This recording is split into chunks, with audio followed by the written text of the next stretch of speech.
Bismillahirrahmanirrahim. Assalamu alaikum. Welcome in the next lecture of Biology Class 9, Chapter number 2. हमारे chapter का name है solving a biological problem.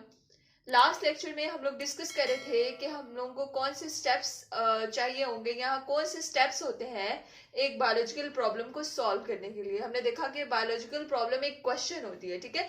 या तो वो आपके दिमाग में खुद आता है या फिर आपसे कोई पूछता है कि ये कैसे है, ये क्यों हुआ, ये मसला और वट एवर सो, ठीक है जी. उसके बाद हमने देखा था कि जो पहला स्टेप होता है दैट इज ऑब्जर्वेशंस, कि हम उस चीज को ऑब्जर्व करते हैं, उसका मुशाहिदा करते हैं अपने 5 सेंसेस को यूज करते हुए. फिर आगे हमने उसकी टाइप्स देखी थी कि 2 टाइप्स होती हैं, क्वालिटेटिव एंड क्वांटिटेटिव ऑब्जर्वेशंस. अब जो नेक्स्ट स्टेप है बायोलॉजिकल प्रॉब्लम को सॉल्व करने के लिए that are hypothesis, formulation of hypothesis, ठीक है. फॉर्मुलेशन मतलब किसी भी चीज को बनाना, ठीक है. Formulation of hypothesis means hypothesis की फॉर्मुलेशन. अब हाइपोथेसिस क्या होता है, ठीक है. पहले आपने ये बात याद रखनी है कि जब हमने ऑब्जर्वेशंस कर ली, हमने उस चीज को देख लिया. अगर मैं आपको एग्जांपल दूं कि अगर किसी घर में चोरी होती है तो आप ऑब्जर्व करते हो कि अच्छा ये जो अलमीरा थी, अलमारी थी, ये भी खुली हुई है, डोर खुला हुआ है, ठीक है, यहाँ विंडो ओपन है. आप पहले वो सारा ऑब्जर्व करते हो, ठीक है. फिर आपने एक ख्याली बात बनानी है, एक ख्याली पुलाव पकाना है, एक टेंटेटिव आइडिया बनाना है कि अच्छा आया वो चोर शायद छत से कूद के आ सकता है, या वो गेट के थ्रू आ सकता है, विंडो के थ्रू आ सकता है. मतलब आपने जो अपनी ऑब्जर्वेशंस यूज की, जो भी आपने मुशाहिदा किया, उसकी बेस पे जो आपने एक टेंटेटिव आइडिया दिया है, एक ख्याली बात दी है, उसको क्या कहते हैं, हाइपोथेसिस, ठीक है जी.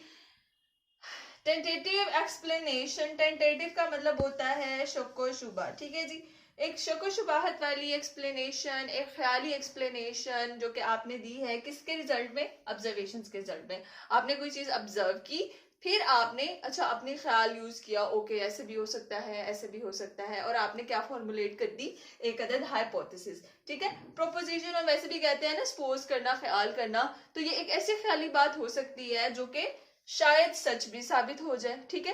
अच्छा ऐसे भी हो सकता है, ऐसे भी हो सकता है, ऐसे भी हो सकता है. आपने डिफरेंट हाइपोथेसिस बना ली है, अंदर से कोई ना कोई ऐसी प्रपोजिशन होगी जो कि ऐसी हाइपोथेसिस होके जो कि सही भी साबित हो सकती है, ठीक है जी. अब आपने हाइपोथेसिस अगर फॉर्मुलेट करनी है, एक अच्छी हाइपोथेसिस, एक गुड हाइपोथेसिस के क्या कैरेक्टरिस्टिक्स होने चाहिए वो हम डिस्कस करते हैं, ठीक है जी. It should be a general statement, ये एक जनरल स्टेटमेंट होनी चाहिए, कोई ओंगी बोंगी नहीं मारनी है. एक जनरल स्टेटमेंट दे दी आपने, ठीक है. टेंटेटिव आइडिया, खाली बात होनी चाहिए. आपकी रीजनिंग, आपने अपना दिमाग यूज करना है, आपने कोई रीजनिंग करनी है, थिंकिंग करनी है, ठीक है. फिर एक टेंटेटिव आइडिया देना है. ये ऐसी आइडिया होगा, ये 100% ट्रू नहीं होगा, ये ख्याली बात होगी, ठीक है जी. आया तो ये सही हो भी सकती है, नहीं भी हो सकती, ठीक है जी. उसके बाद agree with the available observation, जो आपने बात की है, जो आपने हाइपोथेसिस दी है, वो ऑब्जर्वेशंस के साथ मैच भी होनी चाहिए. ये नहीं है कि आपने देखा भी है दरवाजा भी खुला हुआ है, आपकी अलमारी भी खुली हुई है, आप कहते हो नहीं जी चोर जो है जी इधर से आ गया है, रोशनदान से आ गया है, या खिड़की से आ गया, हालांकि खिड़की भी बंद है, ठीक है. तो आपने जो बात करनी है, वो आपकी जो बात है वो किससे मिलती जुलती होनी चाहिए, आपकी ऑब्जर्वेशंस थे, जो आपने चीज देखी है, आपने उसी के बारे में अपना स्टेटमेंट देना है, ठीक है.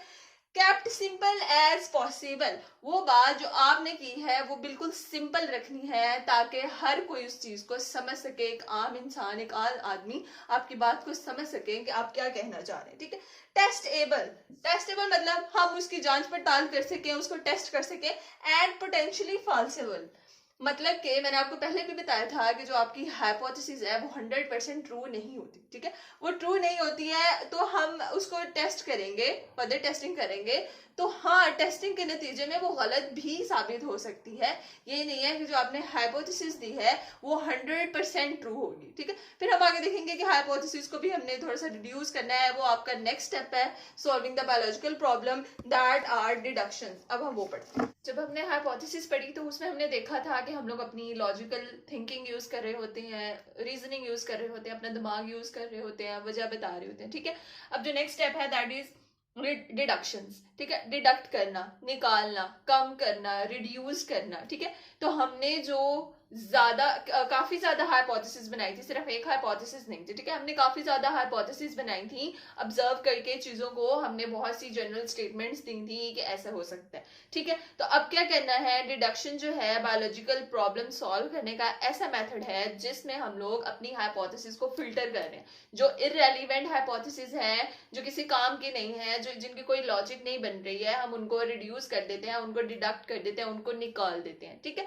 हम उनको निकाल देते हैं और फिर एक जो बिल्कुल अच्छी वाली हाइपोथेसिस होती है, हम उसको मान के आगे अपना प्रोसेस लेके चलते हैं, ठीक है। हमने क्या करना है, डिडक्शन में बेसिकली लॉजिकल कॉन्सिक्वेंसेज होते हैं किसी चीज के हाइपोथेसिस के। कॉन्सिक्वेंसेज कह सकते हैं आप, रिजल्ट्स कह सकते हैं। लॉजिकल रिजल्ट्स मतलब कि अपनी लॉजिक को यूज करके जो हम लोग रिजल्ट्स बना रहे होते हैं, और वो किसके रिजल्ट्स होते हैं, हाइपोथेसिस के।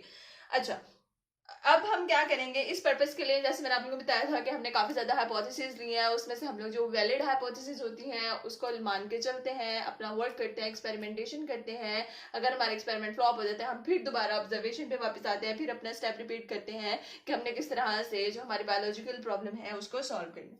तो इस पर्पज के लिए हम लोग एक हाइपोथेसिस को जो कि बहुत वैलिड होती है उसको ट्रू मान के चलते हैं, ठीक है, ताकि हम फिर उससे अपने एक्सपेक्टेड रिजल्ट निकाल सकें।